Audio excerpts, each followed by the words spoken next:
Assalamu alaikum and welcome to the debate with myself, Chris Banbury.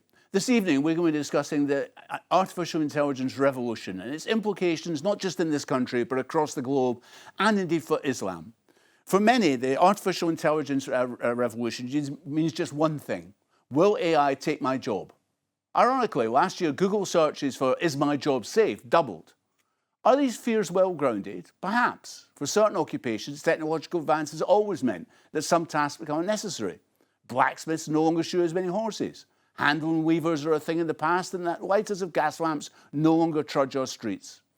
And certainly the moment of the introduction for new technology has often been used by employers to pay less for a smaller workforce, as Rupert Murdoch did in the battle with the Fleet Street printers when computerisation was introduced in the 1980s. So there will be a battle over redundancies, retraining and attempts to worsen pay and conditions. Entry-level warehouses and office jobs look most at risk, as an IPPR study points out, estimating that 11% of tasks done by workers are at risk. But even a larger impact may be on how workers do their jobs using the new AI tools. The ability of aggregate and present information on the scale that AI allows is new and tempting for putting pressure and cost-cutting by employers to install. But information technology is only as good as the information it contains. The old tech geek adage, rubbish is rubbish, still holds. So we're asking and looking at, for instance, the Chinese deep set, what it says about the Uyghurs in China and what its answer it gets automatically in terms of that. So the struggles ahead may not be just about maintaining jobs and conditions, to manage change so that it benefits everyone, but also to struggle maintain critical voices among the AI chorus conducted by the global elites. Atomic scientists moved their doomsday clock closer to midnight than ever before to set it at 69 seconds before midnight, their theoretical turning point of annihilation. There is 1 second closer than it will be in last year. The Chicago-based non-profit time clock, which was set up in 1947 during the Cold War, monitors tensions that followed the World War II, and it's warned that the public about how close to humanity has come to destroying the globe. We have this this report. The countries that possess nuclear weapons are increasing the size and role of their arsenals, investing hundreds of billions of dollars in weapons that can destroy civilization many times over. Meanwhile, arms control treaties are in tatters, and there are active conflicts involving nuclear powers.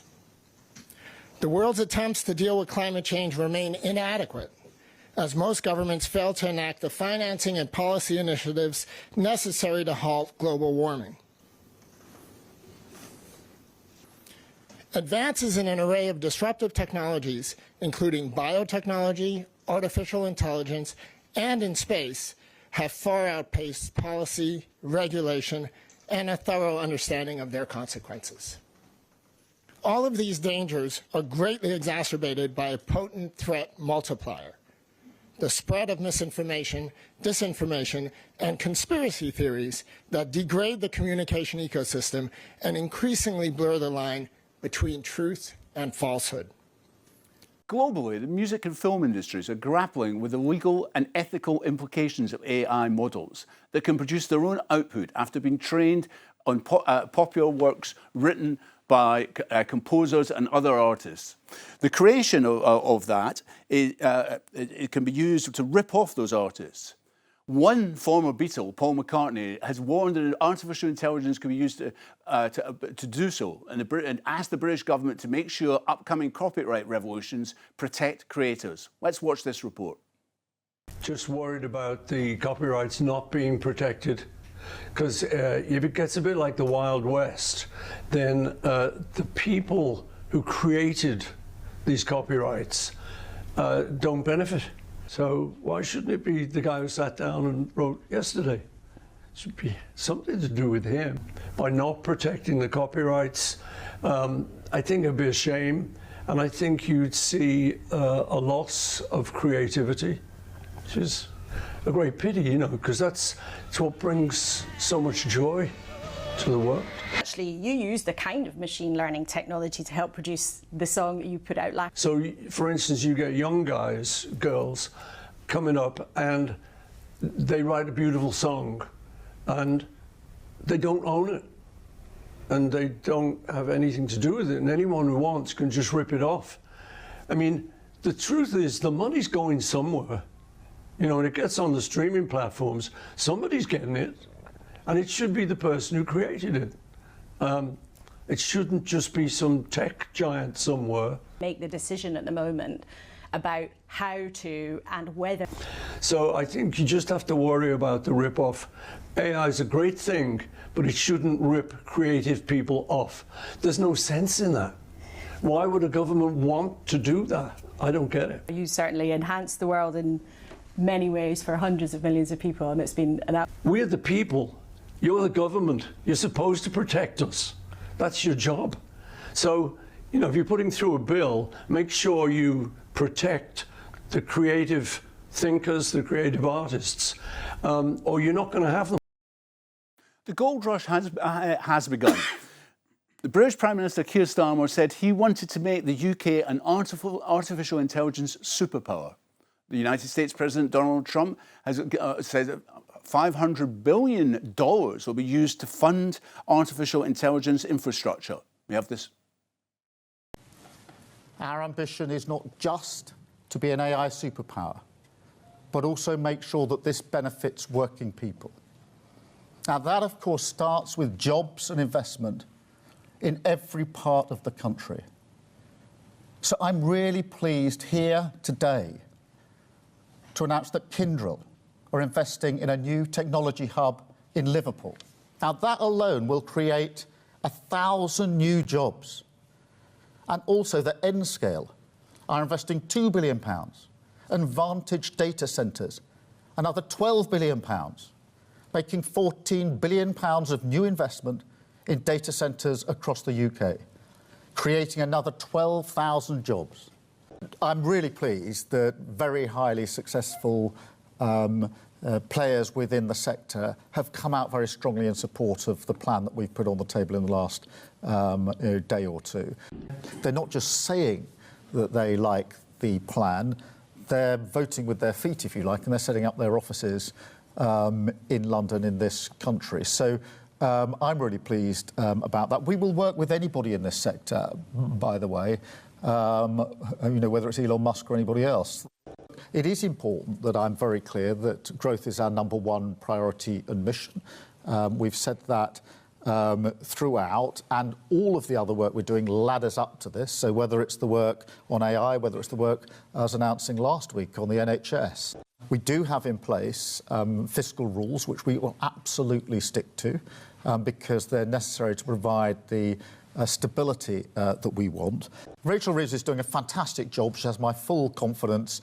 She has the full confidence of the entire party. Thank you for being here. Hello, everybody. Thank you. Together, these world-leading technology giants are announcing the formation of Stargate. So put that name down in your books, because I think you're going to hear a lot about it in the future. A new American company that will invest $500 billion at least in AI infrastructure in the United States, and very, very quickly, moving very rapidly, creating over 100,000 American jobs almost immediately. Technology, what we want to do is we want to keep it in this country. China is a competitor and others are competitors. We want it to be in this country, and we're making it available.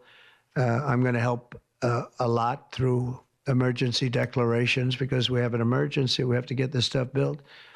So they have to produce a lot of electricity, and we'll make it possible for them to get that production done very easily at their own plants if they want, where they'll build at the plant, the AI plant, they'll build energy generation, and that will be incredible.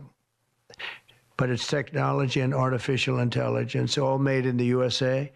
Beginning immediately, Stargate will be building the physical and virtual infrastructure to power the next generation of advancements in AI, and this will include the construction of colossal data centers, very, very massive structures.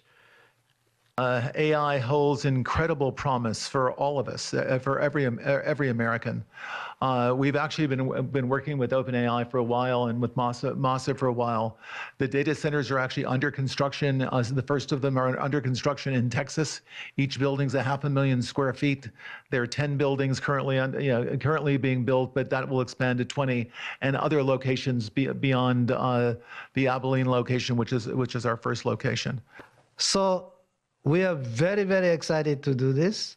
And our partner is, of course, SoftBank, OpenAI, Oracle, and additionally investing partner with MGX. On top of that, we have the technology partner, NVIDIA, and of course, Microsoft has been very, very supportive to SAM and continue to support all our success. This is not just for business. As Larry said, this will help people's life. This will help solving many, many issues, difficult things that otherwise we could not have solved with the power of AI. I think this will be the most important project of this era. And as Masa said, for AGI to get built here, to create hundreds of thousands of jobs, to create a new industry centered here. We wouldn't be able to do this without you, Mr. President, and I'm thrilled that we get to. I think it'll be an exciting project. I think we'll be able to do all of the wonderful things that these guys talked about. But the fact that we get to do this in the United States is, I think, wonderful. So thank you very much. Joining us to discuss this is Sheikh Solomon Kabuka, an Islamic scholar and a regular host of Islam Channel's Islamica. Dr. John Rees, historian, writer, activist, and social commentator.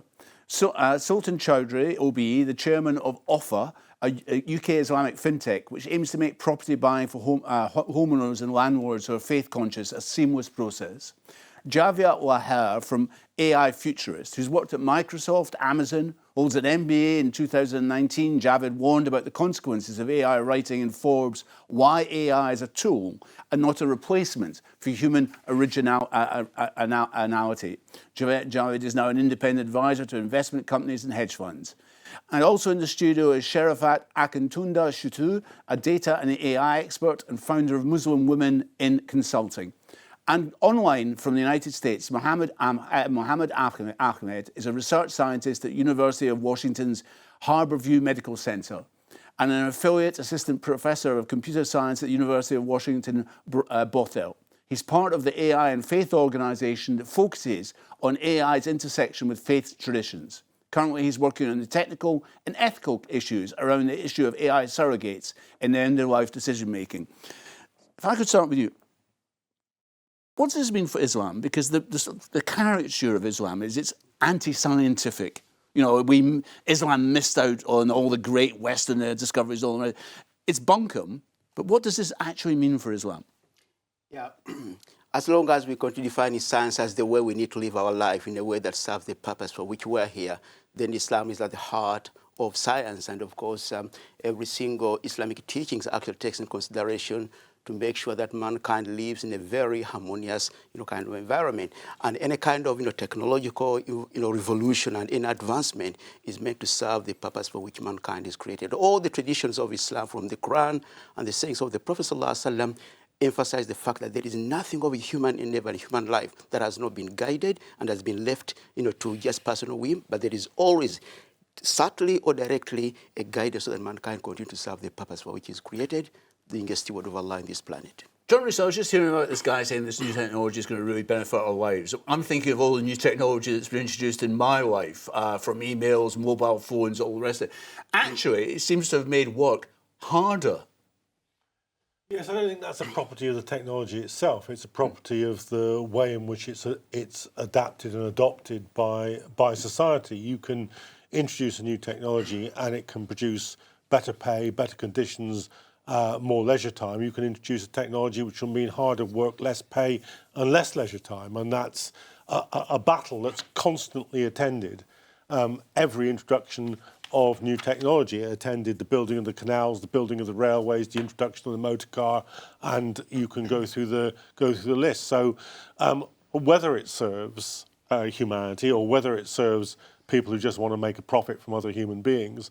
That's a battle that's still to be decided. Sultan Chowdhury, I mean, there's an ethical question here, isn't there? Because it could be a huge benefit for us, but it could also just be used by multinational corporations to make money. Absolutely, it's like any technology. How you deploy it, the reasons for what you use it are ultra important. People are scared about bias, and bias being amplified through AI. Rightly so. Data privacy. People are using AI is using our data without our consent.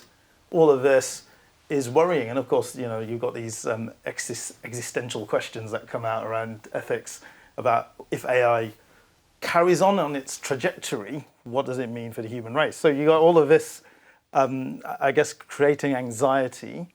At the same time, people are using it every day in their lives. There's so many tools out there, from making their daily PowerPoint presentation really easily, or their spreadsheets at work to give them that extra productivity leaf and giving them more time. So, yeah, it's as Dr. Rees says, it's a balance, it's a trade-off, really.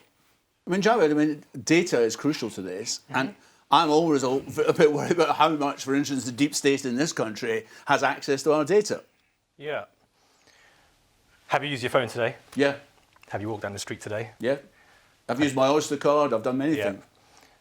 Your actions are probably recorded 1,000 times plus a day. You're across multiple systems. Every time you check your social media, your email, you're constantly being profiled. There's an element of cookies based on your web search. So we are all profiled for consumer reasons. Advertisers, it's great for them because it's, Javed likes cars. Let's advertise cars to him. He likes trips to Dubai. Let's give him travel adverts, etc. But the point is, I think people are so comfortable sharing their information, they don't realise how much of their rights and expressions, etc., have given up to large companies. And Sheriff, it seems it's very male geeky. Am I right about that? No. Good. I'm here.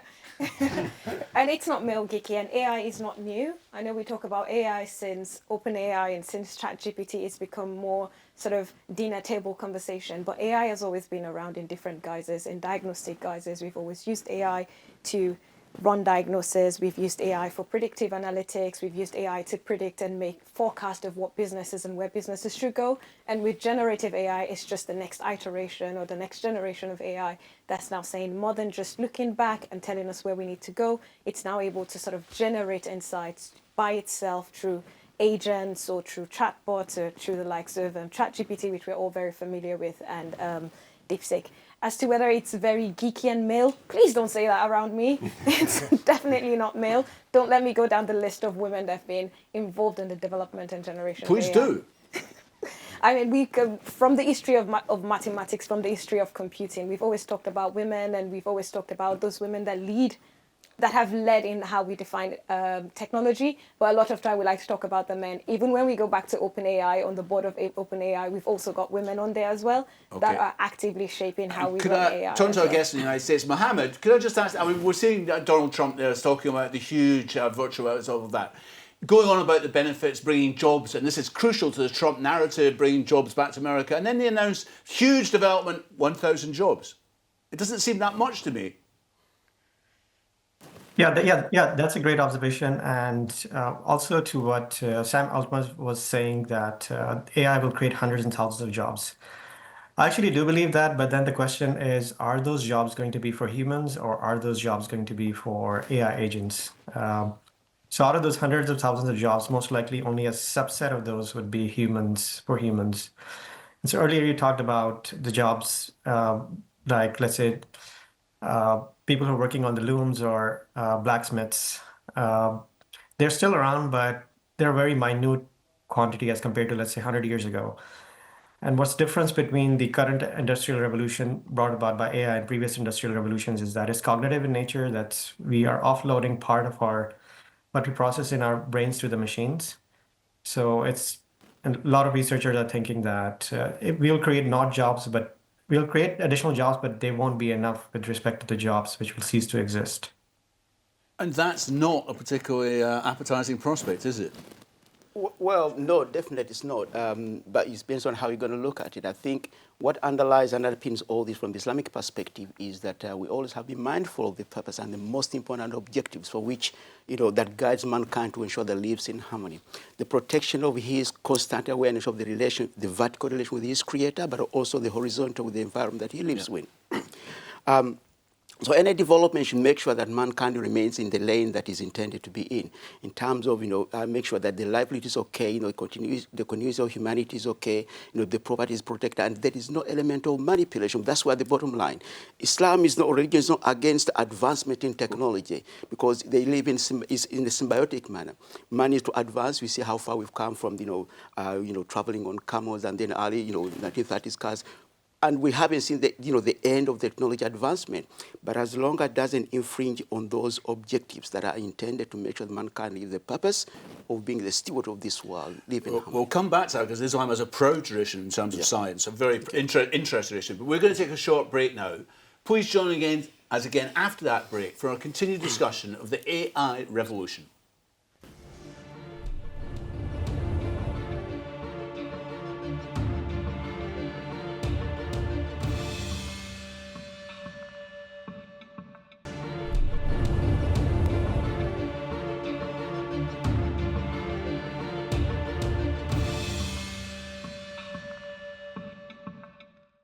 Welcome back to the debate with myself, Chris Banbury. We're discussing the AI revolution. John Rees, watching Donald Trump in that press conference in the White House, there was an obvious sub-agenda, not actually sub-agenda, I think it was almost open agenda, that is rivalry with China. And we're already seeing into the first days of the Trump administration, this is hotting up and AI is at the heart of it. Well, that press conference hasn't dated very well. Because there's Trump and the various people appearing with him saying, this is fantastic, it's all going to be built in America. And then within hours, virtually, there's been billions of pounds knocked off American tech developers. In fact, the very tech developers who are at the heart of the AI industry in the United States, because actually what happened is that tariffs imposed by, or export controls imposed by the Trump administration in the first iteration, continued by Biden, which refused to allow the export of the most highly developed chips to China, has forced innovators in China to do the same for less, with less sophisticated chips, and has blown that world apart. So it's an illustration of where the danger lies. The danger doesn't lie in technology itself. It lies in being introduced into a fiercely competitive and warlike system, which will turn it from something which can benefit humanity into a possible threat to humanity. But it's also, there must be countries, people in Indonesia, Malaysia, in other countries, Bangladesh, thinking this is also an opportunity for us potentially, is it not? Well, we've seen how technology allows some leapfrogging. So where we've got mobile commerce and things like M-Pesa, in Kenya, and then it's been replicated across the developing countries where people have just jumped, the old desktop kind of genre. I think AI will probably enable quite a lot of unique innovations that we haven't seen yet, because it's just how do you predict the deployment of AI to make lives better? You've got to see a lot of things emerging in these kind of developer countries, so like India, Bangladesh, Pakistan. We've seen a lot of that in Indonesia. So it'd be interesting to see. It's hard for me to predict. And Javed, the point here is it's not the technology itself, but it's who controls it. And that is a worry. If it is just, once again, American corporate interests, that's got implications for the Islamic world, actually. Yeah, absolutely. The companies that control the data essentially can guide a lot of stuff, whether it's politics, thought processes, influence. And I think that's the sort of next step is, how is that fair across developing countries? How does every country face a fair chance in this sort of world of equality, as we call it? I think it's a space to watch. An additional point is, it's who owns the super chips. Yeah. So when the next set of AI steps in, where it talks about sentient AI, etc., controversial subject, but who owns those chips? Where are they? across the world, that's where the power will be. And Sheriff, I mean, the chips are an issue because the Americans did put those sanctions on China. It's interesting that it wasn't America that was building the chips. It was South Korea and Taiwan, I believe, which is why they are. Yep. And now America wants to come in and step in. That's a potential Cold War, isn't it? I think that there's two sides to it. We can try to see it as the war, but we can try to see the positive side of the competition, because we've now seen what's happened with China going ahead to build their own chips, faster chips, slightly more advanced chips, and they've also been able to produce it at lower cost. And there is that opportunity now for different countries to get into the play. Yes, America wants to play that superpower role, but there is a need for competition to also ensure that balance. Because as Javed said, we don't want to have, it's important to know who's got controls of that chip. And whoever has the control of the chip and has got the control of the data and has also got the control of the models that are used to train the AI is then going to control the world. And we don't want a monopoly of that. And if it is the equivalent of Elon Musk, that is something to worry about, because he's not going to be concerned about the ethics. He's not going to be concerned about people's beliefs, value systems, and so on. Oh, they're just making a quick profit, basically. Well, it depends. I mean, I've heard him watch some of his. He's also concerned about the uncontrolled expansion of the AI needs to be controlled. But I think where it is going to exist barely and primarily on the base for commercial purpose, this is where the worry is. And from religious perspective, I think the morality of every innovation is very important. If it is going to be, and that's why when you look at the different guidance of Islam, they are all based on the purpose of equality, making sure that while you can never ever expect a world where there's a parity of esteem in every society, but I think fairness and justice is meant to be maintained. So the worry is if the focus is going to be based on commercial purpose, irrespective of who is going to be affected, that's where the worry is. And that's why the element of what is permissible and what permissibility in Islam is based on how far it goes to serve the person, so that there is no unjust manipulation, but everyone, there can be variation in terms of how the livelihood, but at the same time there shouldn't be any element of manipulation. So this is something that I think the state have to step in. Whether they're going to take the regulatory role, whether it's going to take another international organization, who knows? But I think it's going to be essential in that respect. I mean, Mohammed Ahmed, Donald Trump is a businessman. He's concerned with making a quick profit. The people in that press conference were. Are you worried about that in terms of Islam? So I guess I would say there are multiple aspects of it. So there is a recognition in the wider research community that AI has this potential of being biased, of AI being misused. Like there have already been cases where, let's say, minorities like African Americans were wrongfully misidentified by AI systems, and then they were taken in by the police, and then they had to spend some time in the jail. So this is something which has already happened, or let's say an AI system which is responsible for determining, let's say, who gets people from disabilities, if they get benefits or not, and AI systems have cut benefits and which were retroactively fixed when humans looked into it. So there have been issues like this, and the community is working towards that. So from the Islamic perspective, I would say, so the Islamic, especially the Islamic jurisprudence tradition, it's rich so there's literally centuries of discussion around ethical and moral issues, and this is something that can be used as a precedent. So, for example, driverless cars, there are issues around who to save in case of an accident, who not to save. And there have been debates and even insights from Islamic tradition. So, for example, Imam Ghazali actually talked about similar scenarios. So I think there is room for the Islamic tradition to inform some of these discussions. I mean, John Rees, I would be worried about profiling. I mean, we've come through a Palestinian process where you saw that being used. We've seen the prevent strategy that's been used. I mean, that it's become so common, and it's got deep implications for our audience, actually. Yes, and there's going to be no way in which this technology will be neutral in the hands of the state. That's just not a possibility, given what we know about the nature of modern states. It won't even be limited to parliamentary democracies. There will be the most vicious autocracies on earth will be very quick adopters of this kind of technology. And I think the political debate here and the thoughts about regulation are lagging, as they often do, behind the technological realities. But they need to catch up real quick. I mean, that's an interesting question. I mean, what debates are there being? Is there enough debates on the ethics, on the ideas behind this?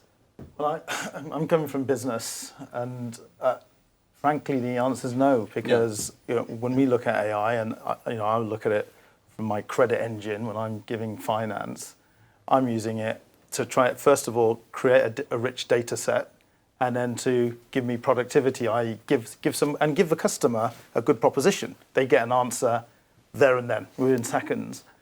However, who gets excluded? What false positives and false negatives are there in that decision making? And I think that's where I think as responsible businesses, Islamic finance businesses, we have to use it for assistance as opposed to the final arbiter in decision making. So there's a human touch as far as possible at this stage, in any case. I mean, Joe, I saw you nodding with that. You were agreeing. Yeah. I think there's more considerations behind it as well. If we think of social media platforms, how much information they manage, back to the profiling bit, you mentioned the Palestinian bit, it's what can we say, what can't we say?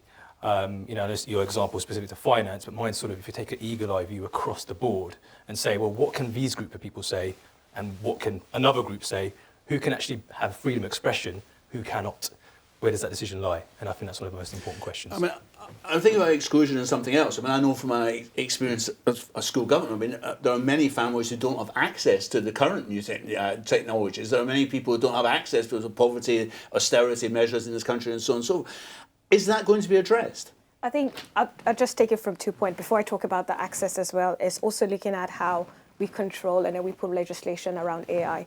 We already see things like the EU AI Act that's looking at how we classify from a responsibility of people designing and building AI solutions, how we classify AI use, and then we're able to assess and sort of mitigate the risk that might be posed by the AI. But there is also a responsibility that we tend to forget, which is a responsibility of users as well, because there is responsible development of AI and there's responsible usage of AI, because we talked earlier about things like generative AI, where it is actually taking and learning from us. And what that means is that bias that we already have that is reflective in the data that's captured from us is now sort of, that bias is becoming more obvious and significantly pronounced in how the AI models are learning. So I think that's an angle that we need to be careful of and be aware of, the implications of what we feed AI as well in how we interact with AI.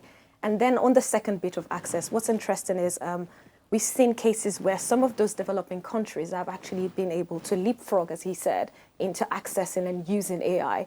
And in some cases have even left some developed countries behind in usage. So I think there is that balance to be held as well, where we're not too quick to make the assumption that developing countries do not have access, but how do we make the access that they have also safe? Because in some of those developing countries, we've seen cases where children and teenagers have misused AI to create scandals and create scandals basically around their classmates that have had significant impact on personal lives of young adults as well.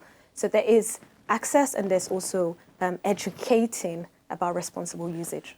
I mean, Mohammed in Washington, I mean, strangely, America has got tougher laws than Britain on controlling this stuff, about how data is used. And actually, the CIA have often had to use GCHQ to do things that should be illegal in the States. Is there any discussion in the United States about what legislation is necessary here? Yes. So in general, when we talk about AI guidelines and discussions around that, the European Union, in fact, has been far ahead of the US government in this regard. And for a lot of things, the US government has followed the European Union's lead. That said, it's very challenging to regulate something like AI because just the pace of technological development. So when there's new legislation or set of guidelines, by the time they're implemented, a new breakthrough comes into play, and those are partially obsolete. So just regulating that just requires people who have with vast technical knowledge as well as people who are, let's say, background in law and ethics. And one challenge that, let's say, historically, the regulating bodies in the U.S. have had is that, let's say, if you're a young grad from, let's say, a top university in the U.S., what incentive do you have to work for, let's say, a regulatory body in the U.S. government when Silicon Valley can just offer you, let's say, hundreds of thousands of dollars right after you, let's graduate? So that has been a challenge. Okay, we've got 5 minutes left. I'm going to ask each one of you 1 minute answer. What are your hopes and fears for AI? I think it's subject, to deliver so many good things that come in, as long as it's kept within the remit that it serves that purpose. Your fears and hopes? Well, I hope that the challenge that a new technological revolution poses will alert people to the fact that it's actually a requirement of human beings to act collectively and control their environment, including technological innovation, so that it does work for the majority and not for a tiny minority. Your fears and hopes? Speaking very specifically around my sector, finance, I think it's got the potential to democratize and make accessible finance, pensions advice, really allow people to create wealth in a much easier way. But the risks of this bias amplification and job displacement, we're going to have to manage it as responsible managers and leaders. Javed, your pluses and negatives? My pluses, I'll take healthcare as a focus. Disease cures, cancer cures, etc. I think there's a massive focus there, and I think that can really help humanity. In terms of my fears, it's job displacement, it's civil unrest, it's the haves and have-nots, and that gap widening daily, and also the skills gap in terms of what are kids studying, why are they studying it if we know it's going to be outdated when they finish uni. Sharifat, your pluses and negatives? For me, I think there is a massive opportunity for us to reinvent our industries, for us to reinvent businesses with AI. And my main concern or reservation is how we look at how it changes the workforce, how we upskill the workers to also stay ahead, and how we make sure that when we have job displacements, that there is replacement of job with upskilling people to adopt this new technology. And Mohammed in Washington, your fears and your hopes for this AI revolution? So my hope is that it will lead to a more equitable world, more distribution of power globally, and also the potential to, let's say, solve long-standing problems that, for example, in healthcare that we have been trying to solve. My fear is that in addition to job displacement, it can also lead to a world where people are atomized and they are interacting more with AI at the expense of socially connecting with other human beings. 30 seconds. Blue pill, red pill, the Matrix. Can you explain that? So which one, sorry? Which all of it. Sorry, which one? For the Matrix. For the I'm not quite familiar about that. Okay. Just explain a little bit. Okay, we'll pass. Thank you. No. Sultan? I can't remember the colours, to be honest. Red. We'll go red. Okay. We'll go red. Yeah, you want to go red as well? Wow. It depends on who holds the pill. Yeah? And are you worried about that? Yes. Yeah. And Mohammed? Red pill, blue pill in the Matrix here? Yeah. Okay, there you go, he's red pill. Well, there you are, you had a choice, red or blue. I'm Chris Banbury. Thank you for joining this episode of the debate on artificial intelligence and the revolution which is affecting our lives. I think I found it very informative myself. I hope you did. And I hope it's encouraged you to look more into this and the implications, not just for jobs and everything else, but for our belief systems as well. So, can I thank you for joining us? Join us again next week for another issue of the debate.